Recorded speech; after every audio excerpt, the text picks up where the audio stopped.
Bonjour et bienvenue pour une nouvelle vidéo de lecture. Aujourd'hui, nous commençons une nouvelle histoire. Alors, pour commencer, un petit échauffement avec une lecture de syllabes. C'est parti! Voilà, alors je te laisse appuyer sur pause pour lire ces syllabes tout seul. Je te rappelle que j'ai mis de la même couleur les lettres qui sont mariées entre elles pour que tu puisses les repérer. Voilà, tu as terminé? Allez, allons-y. Alors, joue, naît, chant, rend. Alors tu vois, hein, on le revoit encore, on l'a déjà vu plusieurs fois. Le en, on peut le faire en ou an. Tra, pou, cro.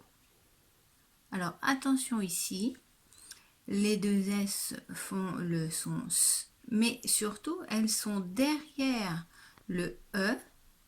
Ils sont derrière le E et donc le E se prononce est.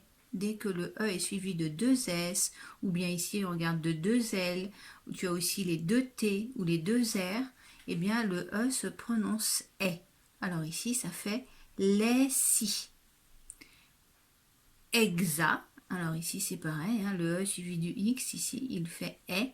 Exa, lin, pan, sans. Tu vois, une troisième façon de faire le son en, EM, blé, K, belle, hein, comme tout à l'heure, le E suivi des deux L fait le son est, belle, croix, quai, attention ici le E et le R sont mariés entre elles, suis, beau, cou, attention ici le C devant le A fait le son K, donc ça fait K, que, dray, et ici, attention, le G est devant un E, donc il fait le son J.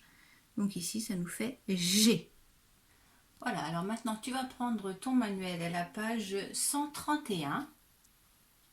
Et donc, nous avons la couverture de la nouvelle histoire que nous allons lire. Alors, je te laisse appuyer sur pause. Tu dois essayer de repérer le titre, le nom de l'auteur, et ensuite, tu observes l'illustration de couverture, tu repères donc quels sont les personnages qui sont dessinés, quel est le décor, et tu essayes de t'imaginer, grâce au titre et à cette illustration, qu'est-ce qu'il va se passer dans cette histoire. Voilà, appuie sur pause et on se retrouve après. Alors, ça y est, alors on peut corriger le titre, ça s'appelle donc La soupe au, alors attention ici, K, et ici on a le I de L qui font I et OU, alors ça fait caillou. Je répète, la soupe au caillou. Alors, quel est l'auteur de l'histoire? C'est facile, hein, il n'y a qu'une seule autre écriture sur cette couverture. Donc l'auteur c'est Tony Ross.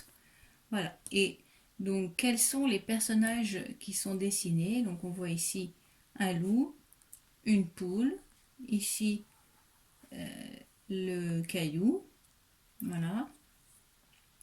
Alors là je ne peux pas corriger, je te laisse à ton imagination, hein, quelle est l'histoire que tu as inventée à ton avis. Eh bien nous allons la découvrir maintenant. Donc tu tournes ton manuel à la page 132. Voilà le début du premier texte. Alors je te laisse appuyer sur pause pour le découvrir tout seul et puis nous le lisons ensuite. Voilà, c'est bon. Alors allons-y. Un jour, alors pense bien quand il y a une virgule à faire une pause. Les virgules, ce sont des respirations dans le texte. C'est pour permettre au lecteur de respirer et c'est aussi pour montrer qu'il y a du rythme dans cette phrase. Alors, un jour, alors qu'il se promenait, le méchant loup rencontra la mère poule qui accrochait sa lessive. pense bien à mettre, à faire. C'est une longue phrase qui fait 3 lignes. Et il faut quand même bien penser qu'à la fin, tu as un point et qu'il faut baisser ta voix. Tu as plusieurs virgules dans toute cette phrase. Pense à bien t'arrêter à chaque fois. Le loup examina le linge suspendu au fil et dut reconnaître qu'il semblait de toute première qualité. Alors, attention ici dans cette phrase, tu as vu, il y a un T muet et du. On a déjà vu que le S, le T et le E, à la fin des mots, sont la plupart du temps muets, à part pour certains petits mots. Alors, attention ici, tu repères des guillemets. Qui va parler, à ton avis? Allons-y. Se dit le loup. Il y a de belles choses à récupérer par ici. Donc qui a parlé? C'est le loup. Et il s'arrêta donc pour bavarder un peu. Attention, à nouveau des guillemets. Alors je te laisse appuyer sur pause, tu repères bien la ponctuation, il y a plusieurs guillemets. Ici un point d'interrogation, ça va être une question, donc quand tu vas lire, attention à bien mettre le ton de la question. Voilà, ici donc on a un dialogue entre le loup et la poule. Allez. Voilà, tu as terminé. Allez. Bonjour, dit le loup. Je crois que je vais te croquer. Et ensuite, tu vois, je prends mon temps. Il y a des virgules. Je volerai toutes tes jolies affaires.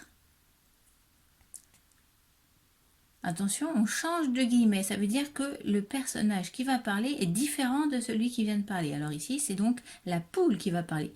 Tu peux changer de voix si tu veux. Merci beaucoup, caqueta la mère poule. Mais avant cela, tu voudrais peut-être manger de la soupe? Attention, on change à nouveau des guillemets, c'est le loup qui reparle. C'est très aimable de ta part, sourit le méchant loup. J'aimerais bien de la soupe et ensuite je te mangerai. Voilà, alors nous avons terminé le premier texte. Je vais te poser quelques questions pour voir si tu as bien compris ce qui se passe dans ce début d'histoire. Alors, d'abord, comment s'appelle le loup dans ce premier texte? Je te laisse appuyer sur pause pour réfléchir.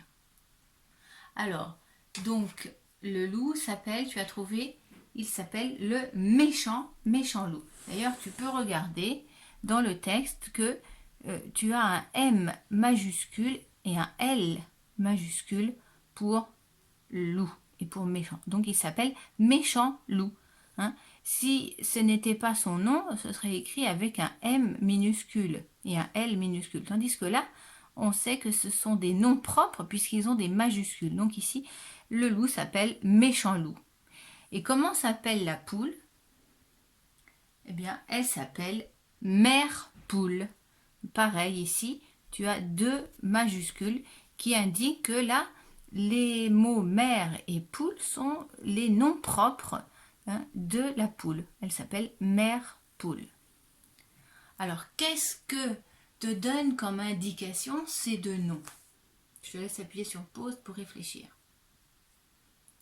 Ça y est, bon, c'est pas très compliqué. Méchant loup, on se doute bien que méchant, ça nous donne l'idée que le loup n'a pas un rôle de quelqu'un de gentil. Donc ça va être un personnage qui a plutôt des mauvaises intentions. Mère poule, ici, on s'aperçoit que dans l'illustration, la poule a un tablier, elle a un balai. On apprend dans le texte qu'elle est en train de faire la lessive. Voilà, ça nous donne un peu des indications. Cette poule, elle fait du ménage, elle fait la lessive, voilà. Donc ça nous donne quelques informations sur le personnage. Voilà, alors maintenant, que se passe-t-il dans ce début d'histoire? Est-ce que tu peux résumer un petit peu le début? Je te laisse appuyer sur pause. Voilà, alors tu as bien expliqué qu'il s'agissait de l'histoire d'un loup, pour commencer, un loup qui se balade et qui aperçoit une poule, hein, et qui se dit tiens, si j'allais, et elle est en train d'étendre sa lessive et il a envie de voler quelques affaires, et puis aussi on apprend qu'il a envie de manger la poule. Mais la poule, qu'est-ce qu'elle lui répond? Elle lui répond ah, ben d'accord, pas de problème, hein. Elle lui dit pas non, pas de problème. Elle lui dit c'est bon, mais avant peut-être que tu aurais envie de manger une bonne soupe aux cailloux. Alors qu'est-ce qu'elle fait la poule ici? Je te laisse appuyer sur pause. Et oui, la poule ici, hein, on s'aperçoit qu'on devine qu'elle est un peu rusée, hein. Elle se dit qu'elle va gagner du temps en proposant de manger une soupe au loup. Et en plus, on devine bien qu'avec cette histoire de soupe aux cailloux, il y a une ruse derrière la tête de la poule. Voilà. C'est fini pour aujourd'hui. Je te laisse réviser ce premier texte pour apprendre à le lire bien avec le ton. Et puis aujourd'hui, nous avons une classe virtuelle, donc je t'interrogerai sur ce texte. Voilà, à bientôt pour la prochaine séance.